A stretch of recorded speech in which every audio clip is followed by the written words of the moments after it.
जय हिंद। मैं हूं करण दानवीर और आप देख रहे हैं मेरा यूट्यूब चैनल दानवीर सिंह। आज हम बात करेंगे कश्मीर के अंदर चलती वारदातों के बारे में, जिसमें नॉन रेसिडेंट कश्मीरियों को टारगेट किया जा रहा है। साथ ही साथ एक ट्रेंड जिसके बारे में मैं बात करूंगा, वो ट्रेंड थोड़ा सा डिस्टर्ब करने वाला है कि हिंदुओं के ऊपर हमले बढ़ गए हैं। आपने देखा होगा कि कैसे एक बड़े प्लान के तहत बांग्लादेश के अंदर हिंदुओं को टारगेट किया गया।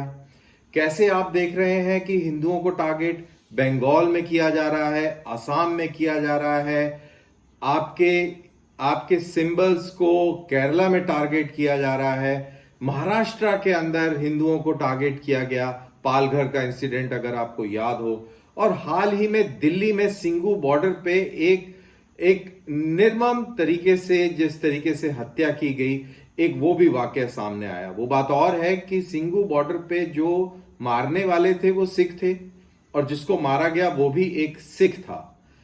लेकिन इशू यहां पर वो नहीं है, यहां पर ये है कि एक सिविलाइजेशनल इथॉस है जिसको टारगेट किया जा रहा है।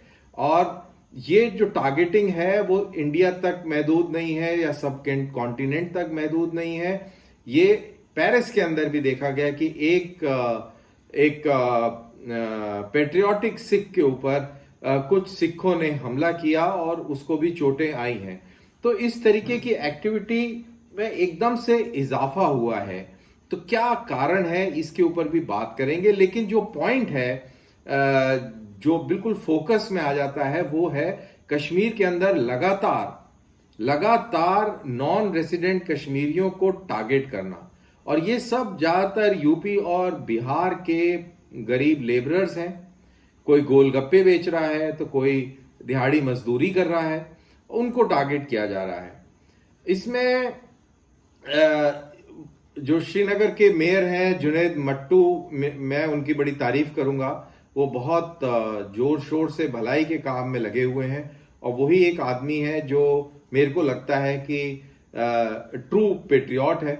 जो वहां की जो कश्मीर की जो पॉलिटिकल पार्टीज हैं ये मेरे को बिल्कुल फ्रॉड लगती हैं, और उब्दुल्लाज हों या मुफ्तीज हों ये बेईमान लगते हैं मेरे को। ये मेरा पर्सनल पॉइंट ऑफ व्यू है। I can be wrong and I am sorry अगर किसी को बुरा लगे तो, बेटे मेरा पर्सनल पॉइंट ऑफ व्यू है। लेकिन जुनैद मट्टू मेरे को काफी sensible, reasonable and he has got immense love for Kashmir and Kashmiris, वो उसके हरकतों से झलकता है। और वो एक आदमी है जो एक अच्छा भलाई का काम कर रहा है। तो बहरहाल मैं ये कह रहा था कि आपने देखा कि पहले 5 लोगों को टारगेट किया गया, जिसमें सिख भी थी, एक अध्यापिका, फिर एक मुस्लिम भी था और बाकी हिंदू थे। उसके बाद में फिर 2 लोगों को मारा गया और आज फिर 2 लोगों को मारा गया। ये सब बिहार के हैं और गरीब तबके से हैं, इनको टारगेट किया गया। तो ये क्यों टारगेट किया जा रहा है? देखिए, जहां तक कश्मीर की बात है, अगर उसको छोटे दायरे में देखें तो पाकिस्तान एक हारी हुई जंग लड़ रहा है। पाकिस्तान ने जो मंसूबे बनाए थे वो मंसूबे पस्त हो गए और 5 अगस्त 19 के बाद आपने देखा कि पूरी टेरर फंडिंग के जो स्रोत थे वो बंद हो गए। जो पाकिस्तानी सिंपैथाइजर्स थे हुर्रियत कॉन्फ्रेंस के शक्ल में, वो जेलों में सड़ रहे हैं। और जो पॉलिटिकल पार्टीज थी, so called main stream political parties, जो फायदा उठाती थी सिचुएशन का और सेंटर से भी पैसे लेती थी और लोगों से भी और स्टेट से भी लूट मचाती थी, वो भी इस धारा 370 के हटने के बाद वो भी एक किनारे लगी हुई है। पाकिस्तान का पूरा जो इकोसिस्टम था कश्मीर के अंदर वो ध्वस्त हो गया है और पाकिस्तान बहुत बौखला चुका है, परेशान हो चुका है। लाइन ऑफ कंट्रोल के ऊपर भी इन्फिल्ट्रेशन ना मात्र के बराबर है।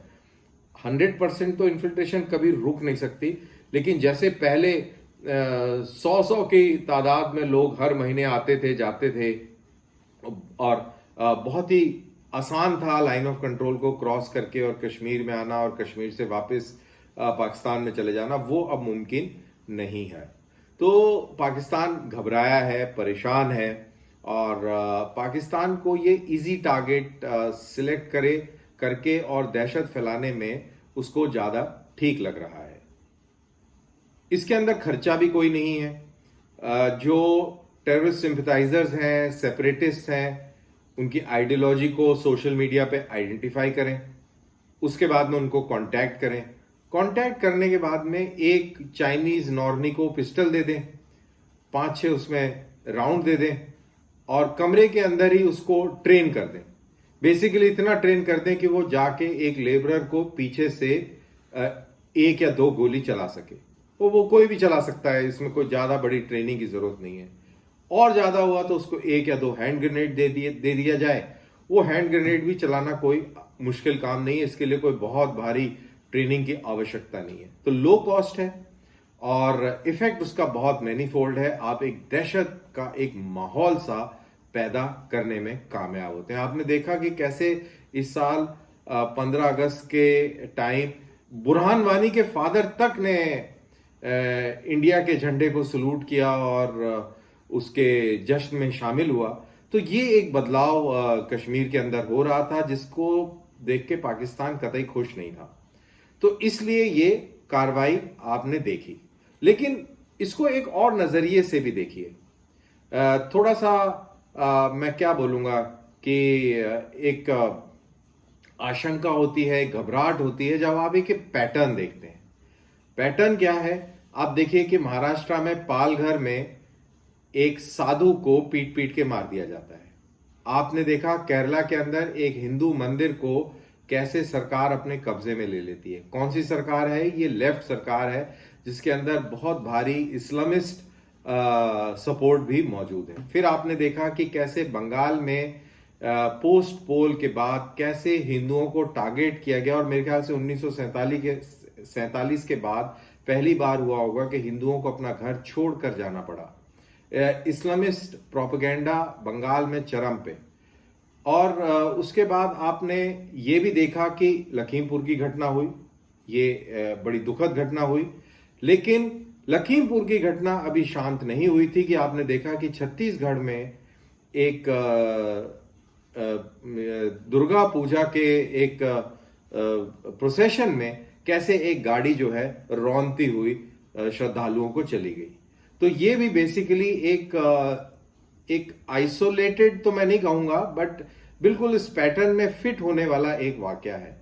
तो ये जो वाकया है, चाहे वो कश्मीर के अंदर स्पेसिफिकली हिंदुओं को टारगेट करना, आपका ये पालघर हो गया, आपका वेस्ट बंगाल हो गया, और सिंगू बॉर्डर में जो कार्रवाई हुई कि भाई उन्होंने मर्यादा भंग कर दी, किसी व्यक्ति ने मर्यादा भंग कर दी। देखिए, जो हमारा जो सिविलाइजेशनल इथॉस है उसमें मर्यादा भंग करने का कोई कॉन्सेप्ट नहीं है। हम लोग हमारे यहाँ पे किसी भी चीज की मर्यादा ऐसे भंग नहीं करी जाती। मैं कल किसी से बात कर रहा था, मैं उसको ये बता रहा था कि हमारे यहाँ पर क्योंकि मैं आगरा का रहने वाला हूं, अगर आप ताजमहल जाएं जहां पे शाहजहां और मुमताज की कब्र है, वहां पर आप कई सारे हिंदुओं को जब वो क्रॉस करते हैं तो उस पर सिक्के डालते हैं और मुंह में उनके प्रेयर्स चल रही होती हैं। तो मैं बड़ा आश्चर्यचकित हुआ जब मैंने ये देखा। तो मैंने जब उधर से ताजमहल के उस बीच के इलाके से जब बाहर निकल के आया तो मैंने, वो महिलाएं थी, उनसे मैंने पूछा, ये मैं 3 साल पुरानी बात बता रहा हूँ, कि आप यहाँ कौन सी पूजा कर रही थी, आप ये कौन से मंत्र पढ़ रही थी, क्या कर रही थी आप? तो उन्होंने बोला कि देखिए ये नगे तो मुसलमानों की कब्र है, यहाँ क्या कर रहे थे आप, ये क्या तमाशा लगा रखा है आपने? तो उन्होंने बोला देखिए भाई साहब, हम लोगों को सबको भगवान ने बनाया है, हम सब तो बादशाह नहीं हुए, हम सब ने इतना बड़ा ताजमहल नहीं बनाया, इतने बड़ी रियासत नहीं खड़ी करी। तो जिस आदमी को वो सिफ्त मिली, जो भगवान की तरफ से आशीर्वाद मिला, उसी ने ही तो ये सब किया, उसी ने तो ये इतना बड़ा स्मारक बना पाया। तो जो आदमी को भगवान की ब्लेसिंग्स मिली हो, वहां पर हमें सजदा करना चाहिए, सिर झुकाना चाहिए। तो मैं खैर उनकी बात सुन के आ गया। तो मेरे लेकिन ये दिमाग में ये बात रही। मैं ये इसलिए बता रहा हूं कि ये एक हमारी सिविलाइजेशनल इथॉस है। और अभी ये वीडियो बनाने से पहले भी मैं किसी से बात कर रहा था और उन्होंने मेरे को बताया कि हमारी जो इथॉस है वो चारवाक की इथॉस है। मैंने तो खैर कभी चारवाक के बारे में नहीं पढ़ा था, जो मैंने उनके साथ बात करने पे जो मेरे को समझ में आया, मैं ऑलमोस्ट उसी को रिपीट कर रहा हूं। उन्होंने बताया कि हमारे यहाँ पे चारवाक एक हुआ करते थे जो कि किसी भी रीति रिवाज के खिलाफ थे। जो भी हम लोग रीति रिवाज अपने धर्म के अनुसार फॉलो करते हैं उसके खिलाफ थे। उनका ये मानना था कि आपका यही जन्म हुआ है, ना कोई पुनर्जन्म है ना कुछ है। आप आए हैं इस दुनिया में, खाओ पियो ऐश करो मित्रों, और कोई लेना देना नहीं है। आप लोन लेके ऐश करो, कैसे भी करो, बस मौज मस्ती करो, जो जो करना है आप जिंदगी के अंदर करे जाओ। तो बेसिकली अगर देखा जाए तो मॉडर्न टाइम्स में ये एक ब्लास्फेमी है। और अगर ये किसी और धर्म में इस तरीके की बात कर दे कोई, तो उसका क्या हश्र होगा ये आपको अच्छी तरह मालूम है। लेकिन हमारे धर्म में, हमारे धर्म के मानने वाले लोगों ने क्या किया, चारवाक को भी ऋषि बना दिया, ऋषि चारवाक। यानी कि ये भी एक लाइफ को जीने की फिलॉसफी है कि आप दुनिया में आए हैं, आप ऐश करिए, आप छोड़ दीजिए ये सब रीति रिवाज, पूजा पाठ पद्धति, इस सब को छोड़ दीजिए, सामाजिक बंधनों को तोड़ दीजिए, आप मस्ती कीजिए, ऐश कीजिए। तो उसको भी हमने ऋषि का दर्जा दे दिया। बेसिकली हम लोग वाद और विवाद में विश्वास रखने वाले सिविलाइजेशनली एक डेमोक्रेटिक किस्म के लोग हैं। और जब सिंघू बॉर्डर पे ये वाकया हुआ जिसमें ये कहा गया कि इस आदमी ने मर्यादा भंग करी है, तो माइंड यू वो सिख ही था, वो भी एक सिख था, मारने वाले भी सिख थे। लेकिन अगर आप इस सिविलाइजेशनल इथॉस की बात करें तो कोई भी सिख भी किसी भी चीज की मर्यादा भंग नहीं करेगा। कोई भी हिंदू कभी भी किसी की मर्यादा भंग नहीं करेगा। हिंदू कितना भी मुसलमानों से नफरत करता हो, हिंदू कितना भी सिखों के साथ में सहमत ना हो, लेकिन कुरान को भी नमस्कार करेगा, गुरुद्वारे के सामने भी शीश झुकाएगा। ये खासियत है। और अगर आपको इसमें डाउट हो तो कभी भी आप बाहर निकल जाइए और कभी भी आम आदमी को नोटिस करिए, मस्जिद के बाहर, मजार के बाहर, गुरुद्वारे के बाहर, चर्च के बाहर, आप देखेंगे उसमें विनम्रता दिखेगी। उसमें वो हाथ जोड़ लेगा, नहीं जोड़ेगा तो सिर अपना हल्का सा ऐसे कर ही लेगा। ये एक क्वालिटी है और मेरे ख्याल से इसी क्वालिटी की वजह से आज हम लोग हैं इस दुनिया में। नहीं तो 1000 साल की हमने लड़ाई लड़ी, हम पे कोई कसर नहीं छोड़ी गई। कहते हैं कि 44,000 मंदिर तोड़े गए, लाखों मूर्तियां तोड़ी गई, करोड़ों लोगों को मारा गया, उनकी बहू बेटियों के साथ में मजहब के नाम पर क्या क्या किया, ये सब इतिहास में दर्ज है, इतिहास गवाह है। तो लेकिन हम लोग इसलिए बचे हुए हैं क्योंकि जो हमारी जो सिविलाइजेशनल इथॉस है, जो ऋषियों और मुनियों द्वारा जो हमें संस्कार के तौर पर पीढ़ी दर पीढ़ी पास ऑन करी गई है, मेरे ख्याल से वो बहुत इंपॉर्टेंट है। तो जो ये सिविलाइजेशनल इथॉस के ऊपर हमले की जो बात हो रही है, ये बड़े प्लान्ड तरीके से हो रही है। और ये बड़ा आसान है कहना कि ये पाकिस्तान ने, आईएसआई ने कराया होगा। जो फर्स्ट थॉट आता है वो ये आता है कि पाकिस्तान की आईएसआई करा रही है। माइंड यू, पाकिस्तान की आईएसआई आफ्टर ऑल है तो वो वही पाकिस्तानी जिनको हमने देखा कि अफगानिस्तान में कितनी बड़ी बेवकूफी कर ली इन्होंने। ये वही आईएसआई है जिसने अपने मुल्क का सत्यानाश कर दिया। तो इतना दिमाग अगर होता इनके तो क्या कहने थे। बहरहाल इनको इतनी ज्यादा वेटेज भी नहीं देनी चाहिए। अगर फिर सवाल होता है कि अगर आईएसआई नहीं है इस सब सिविलाइजेशनल जो कॉन्फ्लिक्ट पैदा करने के लिए, तो कौन है पीछे। समहाउ आई फील, शायद आपको आश्चर्य हो, मेरे को पता नहीं क्यों ऐसा लगता है कि शायद सीआईए इस पूरे ड्रामे के पीछे है। और ये ड्रामा, चाहे वो पालघर की वो हत्या हो एक साधु की, चाहे वो बंगाल का पोस्ट पोल वायलेंस हो, चाहे वो बांग्लादेश का वायलेंस हो, चाहे आपका, मैं तो कहूंगा कि चाहे कश्मीर के अंदर भी जो ड्रामा देख रहे हैं आप, कोई जरूरी नहीं है कि इसमें पाकिस्तान का हाथ हो सकता है कि सीआईए भी इसमें कुछ गेम खेल रहा हो। साथ ही ये जो पूरा किसान आंदोलन जो चढ़ा हुआ है, इसमें लाखों लाखों रुपया रोज खर्च हो रहा है, इसके पीछे भी खालिस्तानी ऑर्गेनाइजेशंस तो हैं ही हैं, लेकिन इसके पीछे भी हो सकता है कि सीआईए भी हो। अब आप सवाल पूछेंगे कि सीआईए को इससे क्या मिल रहा है। देखिए, सीआईए को एक बहुत बड़ी परेशानी है, और आज से नहीं है, 70 के दशक में थी, 60 के दशक में थी, 80 के दशक में थी। जब जब भारत मजबूत होने लगता है तब तक सीआईए को तकलीफ होने लगती है, और सीआईए ये जो आपके चुनाव हैं उनको भी प्रभावित करती रही है माजी में, पहले पुराने जमाने में। और अब सीआईए और अमेरिकन अनकंफर्टेबल है, जिस तरीके से इंडिया की पावर्स बढ़ रही हैं, बहुत अनकंफर्टेबल है। आप देख लीजिए, क्वाड के अंदर जो एक अलायंस बनी हुई है, ऑस्ट्रेलिया के साथ एक मिलिट्री अलायंस है, आपकी जापान के साथ एक मिलिट्री अलायंस है, इंडिया के साथ में मिलिट्री अलायंस नहीं है।